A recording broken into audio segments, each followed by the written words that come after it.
start engaging them in a way that's going to create raving fans and create excited people who are your ideal audience. My sister and I did this with our hobby podcast. When we first launched, we didn't have an audience, and we wanted to make sure that when we launched the podcast, we wanted to have people that were ready to listen. So we built up that audience for 3 months before we launched the podcast. Then we were able to get 250 downloads in that first 24 hours. We were super excited, and people were excited about the podcast. Welcome to another episode of Listeners to Leads, where I'm helping podcasters launch and maintain a lead-generating show. I'm your host, Alicia Galati, the CEO and head podcast strategist behind Galati Media, a full-service podcast management company. On this show, you'll hear my guests and I discuss everything it takes to launch a successful podcast and keep it running. If you're ready to get leads, land speaking gigs, and create deeper connections with your audience through your podcast, then this is the show for you.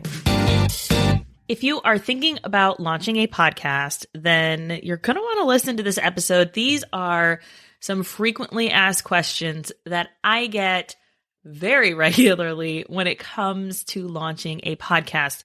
At the time of this recording, we have launched over 15 podcasts in the last year and a half, and we're in the middle of launching 3 more. So we are busy with podcast launches. It is my favorite type of thing, and strategies and all that stuff. It just, I love podcast launches.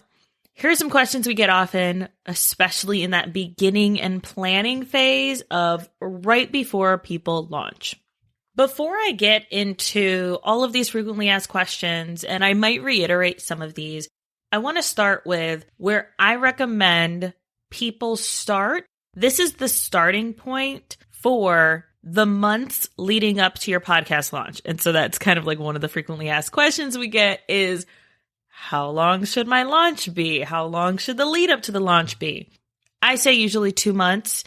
Please, please, please, for the love of Tom and Jerry, do not launch your podcast in 2 weeks. If that's your jam, that's great. But this is probably not the podcast for you if you plan on launching in 2 weeks.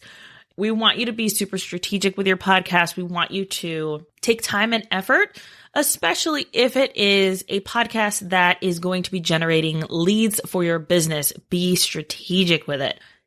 These are the 8 things that we tell people to do, the kind of starting points for people who are not working with us, but would love to know what do they need to do. First thing is release your trailer and get it approved by all the listening platforms 1 to 2 weeks before you launch. There's nothing worse than trying to get a podcast out there, having this preset launch date that you're like, yes, I'm so excited about, and then Apple Podcast denies your podcast. We don't want that. We want you to have your podcast ready to go as soon as everything is approved. So make sure that you are not stressing yourself out. Give yourself some time between that trailer release and your initial episodes. We'll go through in the frequently asked questions how many episodes you should have for that launch. The second thing is to get a launch team together. Now, these are going to be your cheerleaders, your friends, your family. We've talked about them before on the show. They are not your Aunt Sally, who is always talking about your little business and, oh, your little selling thing and, oh, that's so cute. Not her. We don't need her in our life or in our launch. Goodbye. Let's get people that love and support us and are cheering us on. They're going to be the ones to listen to your trailer and leave that rating or review on Apple Podcast or Podcast Addict if they are an Android user.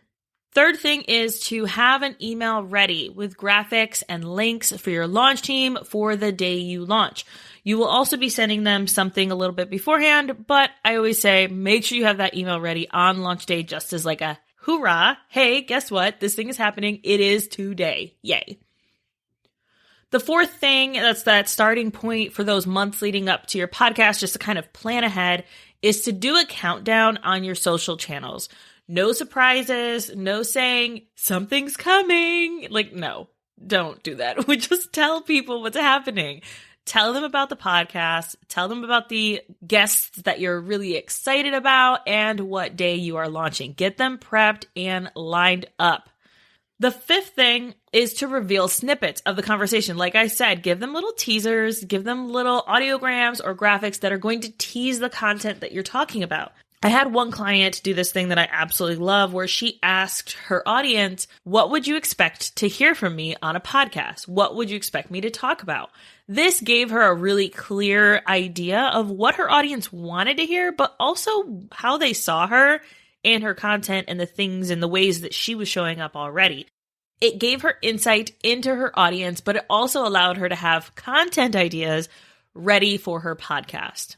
6, show the podcast graphic multiple times so that they know exactly what they're looking for in those listening apps. Sometimes when you're searching for the podcast name, or if you're searching for the author's name, which would be your name, you can get lost in there, or it'll show up several scrolls down, and we don't want people to not know what they're looking for or to get your podcast confused with another one that might be the same name or very similar in name.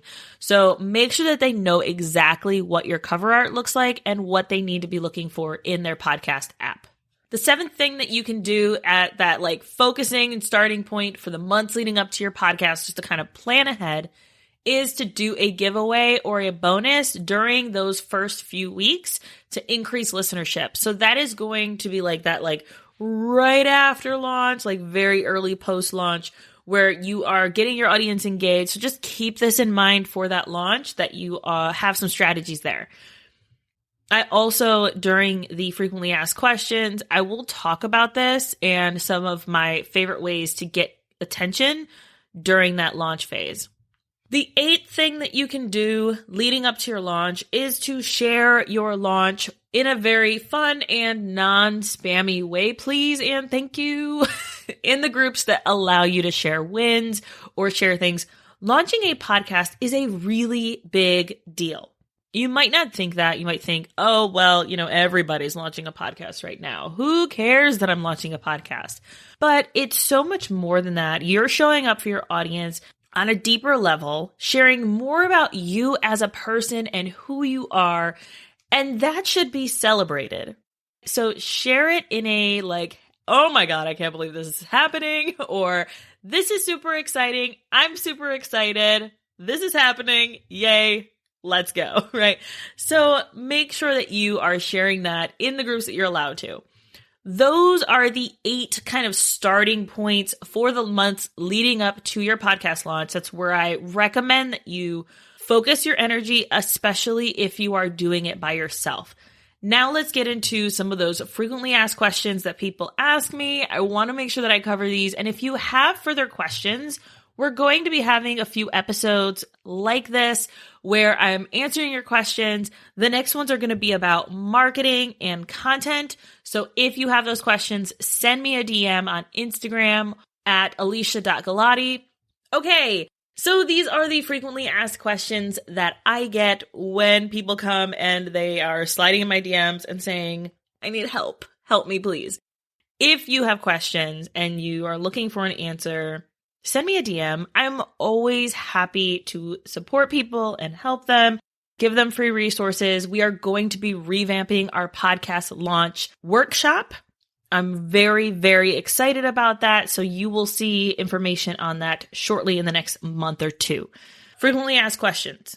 What all do you need in order to submit your podcast? Well, for submitting your podcast to most of the platforms, you're going to need your cover art, your description, your category, your language. So if it's going to be in English or Spanish or whatever language you speak, the artist name. For that, you can use your name or it can be your business name. So either of those works as long as it's something that people will search when they're looking for you. Explicit or not. So if you plan on having curse words and things like that, okay. And I should also add in here, what makes a podcast episode explicit? Usually it is anything that is adult type content or has certain curse words. So I believe there are, I'm not going to say them. So these are going to be like the watered down versions of these words. Words that are okay. AG double hockey sticks. Beaver dams is the second one. I believe those are the only two that you are allowed to get away with without marking your podcast as explicit. If you mark your podcast as explicit, there are going to be certain countries, typically in the Middle East, where you will not be able to have your podcast streamed there or downloaded there.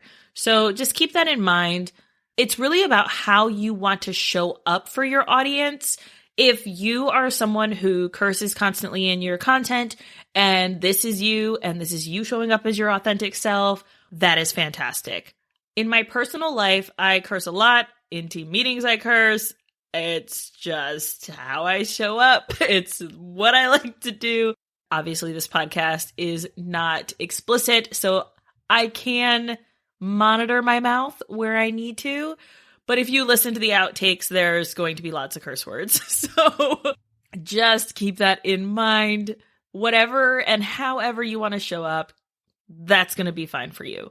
If you talk about adult content, so we have some podcast clients where they're talking about very sensitive topics like losing family members or birth or things where it might not be exactly okay for smaller audiences or smaller ears to listen to. So we usually mark those as explicit as needed. If you know that you have one guest who is definitely going to be cursing during your podcast and you want to keep those curses in, then you don't need to mark your entire podcast as explicit. You just need to mark that episode as explicit. That's the full rundown on explicit or not, but that's what you're going to need to know when you're submitting your podcast. And then you need to let usually Apple Podcasts know how consistently you plan on producing this podcast. So is it a weekly show? Is it a bi-weekly show? Is it a monthly show? A bi-monthly show? What does that look like for you? And make sure that you have that information clear for Apple Podcasts. Another frequently asked question that I get is, what metrics should I look at to help me understand how my launch is going? For this, I would say go back to our podcast stats, what they mean, and how to measure success episode. But just to give you a quick idea on metrics for launches, it really depends on how big your audience is and what goals you set for yourself. Typically, we are looking at, if you have a relatively engaged and decent sized audience, you're looking at anywhere from 200 to 300 downloads within that first week. We have clients who have very large audiences, and so they were looking at more 3,000 to 5,000 downloads in that first week, right? So it really just depends. And we have seen clients in that larger range where they're getting 3,000, 5,000 downloads hit those Apple Podcast charts within that first week. And we've also seen people with 200 to 300 downloads in that right niched category still hitting Apple Podcast charts. So it really is about making sure that the metrics you're measuring yourself against are your own and not based on what someone else said about how their launch went. Make sure that you are matching it against your own success and your own goals. Yes, it's great to have big goals and big ideas and big, yes, this is going to happen. But if you don't have an audience or you don't have an established contact group, then I think it's important not to expect 5,000 downloads in the first month, because that's usually not how that's going to go. The next frequently asked question I get is planning for a podcast launch team. What if you don't have an audience, right? So we talked about this podcast launch team. If you don't have an audience, we actually don't work with people who don't have an established audience. We want to make sure that your podcast launch feels and is successful. So what I recommend you do,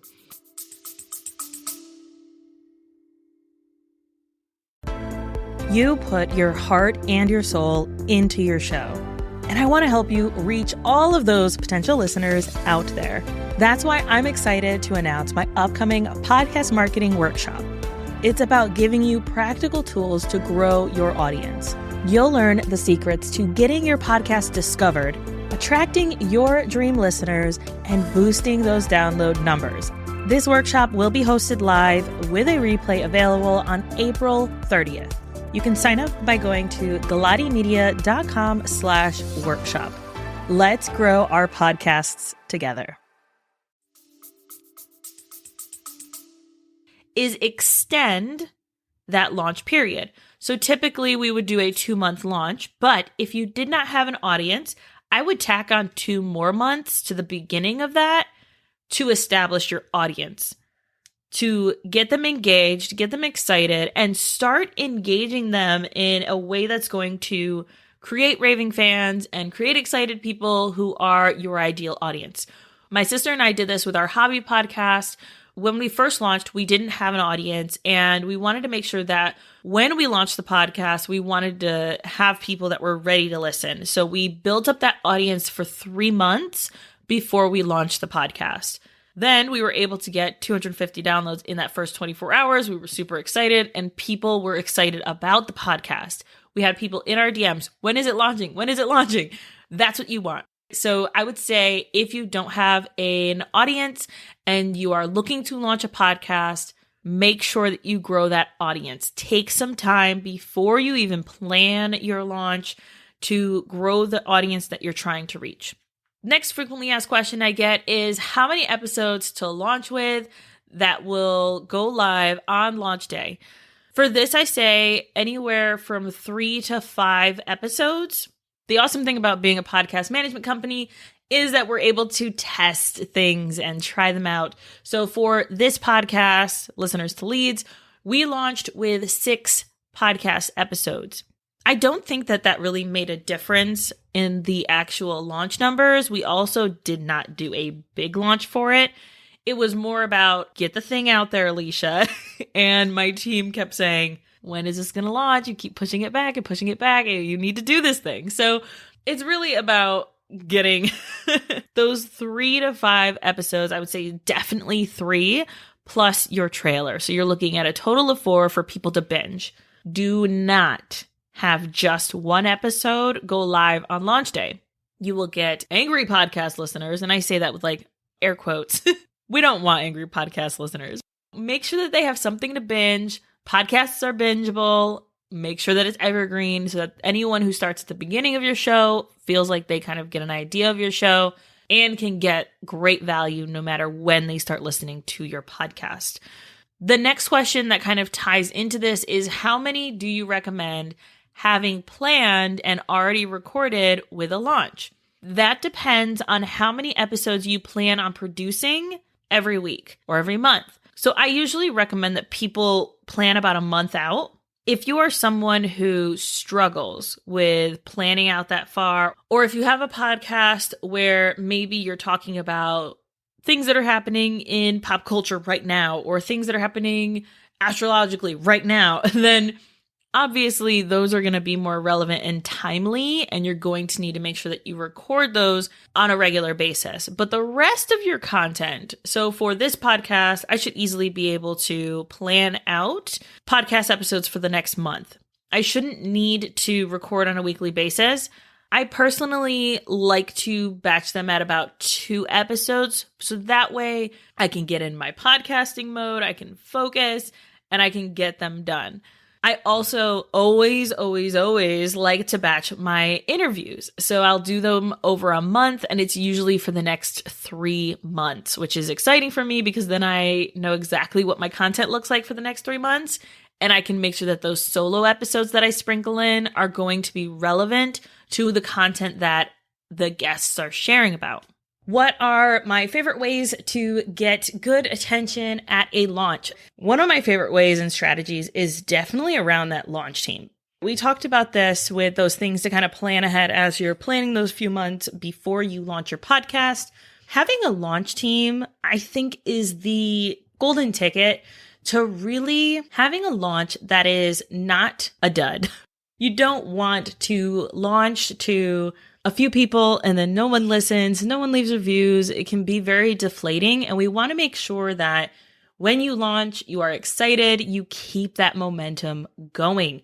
So that's why I think that having a launch team is my favorite way to have good attention at the launch, because you launch your trailer first. You've got your trailer out there, and then you get your launch team together. Those are not your email list. They're not people who are going to unsubscribe, make you frustrated or leave you because you are doing something different. We don't want them. It's going to be your ride or dies, your biz besties, people who are your cheerleaders. They are going to be the ones leaving reviews. They're going to be the ones listening to that trailer and giving you feedback. So that's why that part's so important. It also allows you to have reviews already lined up on launch day. So it's not like you're launching and no one's listened and you're kind of just like twiddling your thumbs and waiting. This way, there's people ready and raring to go. Next frequently asked question is, how long should I plan my launch? I think you should spend about 2 months launching your podcast. So that includes 1 month of planning, strategy, getting everything together, doing that market research right out the gate, and understanding your listeners, understanding what the market is like in the podcasting world at the moment, and then going from there. And then that last month is spent marketing the podcast, creating the content, and then pushing that promotion. So that gives you about 2 months worth. If you want to have it longer, then that's great.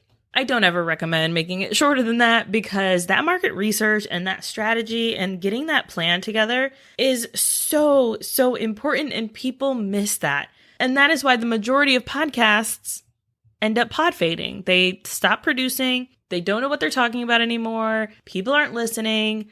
That's not what I want for you. So make sure you take that time to really be specific, to strategize how you want to launch your podcast and get it going in a way that makes sense. Next frequently asked question is, does a soft launch make sense?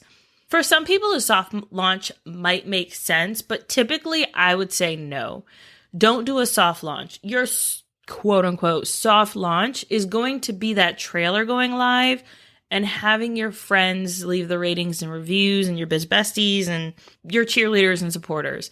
That's going to be your soft launch. You shouldn't wait a month between your trailer going live and producing all those episodes just to test the waters. At that point, you're not going to keep going. You're going to lose the momentum. Your audience isn't going to have anything to binge, and they're not going to be excited. So I would say don't even bother doing that. If you want to test something out, then do a seasonal show. Don't just have one episode live and then see how that goes.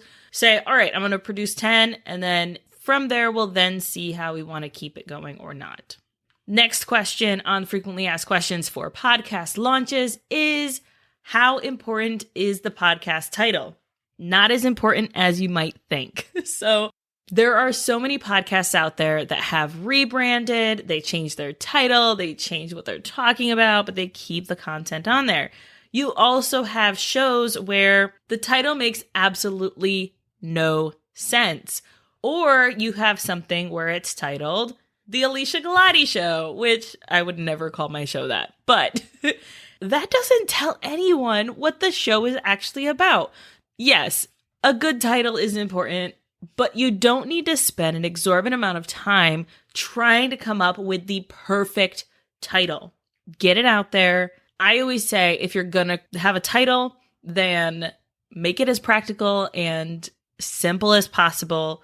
Use your business name. Use what it's about.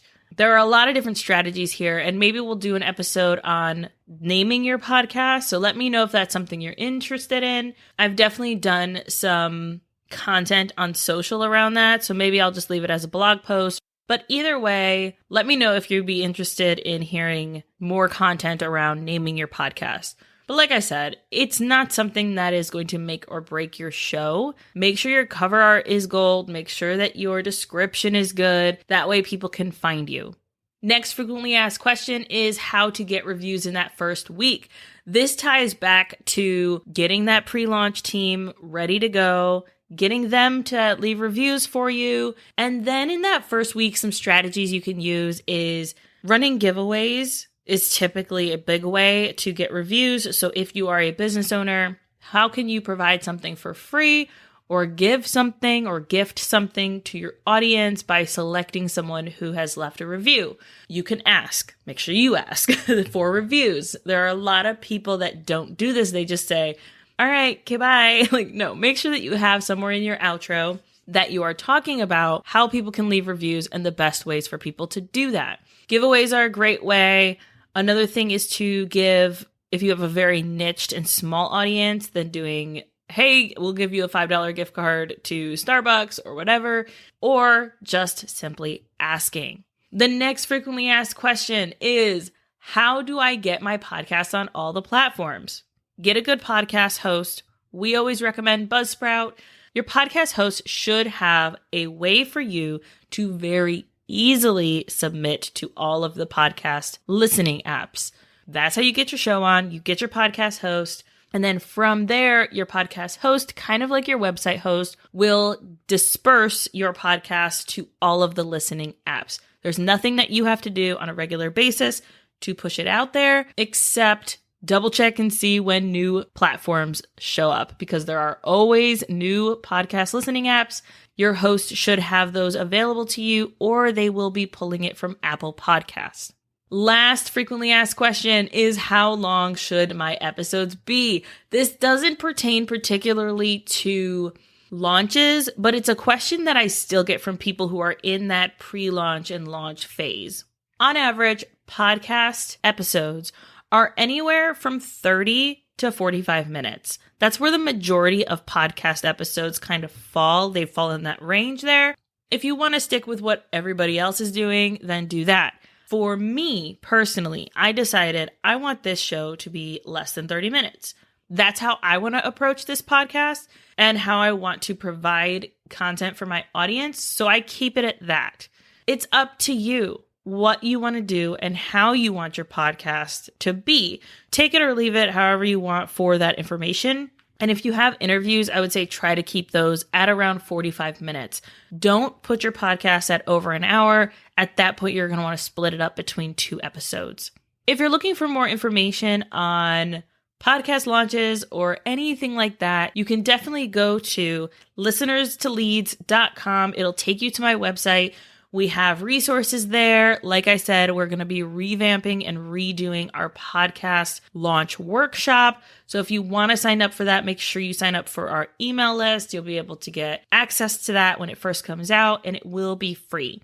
If you end up having questions after these and you're like, wait, Alicia, you didn't talk about this, send me a DM. You can find me on Instagram at alicia.galati, or join our Facebook community, the Podcasters Society, where you can ask your questions there as well. All right, that's all we have for today. We'll catch you guys next week.